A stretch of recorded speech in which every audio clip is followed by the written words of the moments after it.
చేయని దేవుని వాక్యం సెలవిస్తా ఉంది. యేసు ప్రభు ఈ విధంగా సెలవిస్తా ఉన్నాడు, భూమి మీద మానవుని పాపము క్షమించే అధికారము నాకు మాత్రమే కలదని ప్రభు సెలవిస్తా వచ్చిన కనుక మానవుడు పుట్టుకతోనే పాపి అన్నాడు, క్రియలను బట్టి పాపం చేస్తా ఉన్నాడు, పాపంలోనే మరణిస్తా ఉన్నాడు. పాపం వలన వచ్చే జీతం మరణం, నిత్య నరకం, నిత్య అగ్నిగుండం, పాతాళమని దేవుని వాక్యం సెలవిస్తా ఉంది. ఎప్పుడైతే మరణించాలని తీర్మానించుకున్నానో ఈ మాట నాకు వినపడతా వచ్చింది.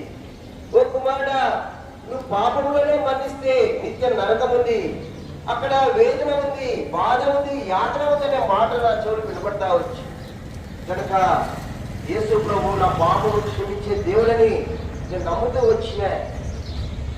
ఎలాగంటే దేవుని వాక్యంలో రాయబడతా ఉంది, సర్వాధికారి అయినటువంటి దేవుడు, సర్వసృష్టికైన దేవుడు, సమస్తములకు ఆధారమైనటువంటి దేవుడు, సమస్తముల మహత్తులైన మాట చేత కలిగించిన దేవుడు మానవుడిగా రకానికి వచ్చిన. ఆకాశ మహాకాశము పట్టించాలని దేవుడు, ఆత్మ చదివినటువంటి దేవుడు, మహిమ గల దేవుడు శరీర రూపము దాల్చిన. అనగా కన్యకైనటువంటి మరియ గర్భమున పరిశుద్ధ ఆత్మశక్తి ద్వారా యేసు ప్రభు జన్మించిన. యేసు ప్రభు పాపము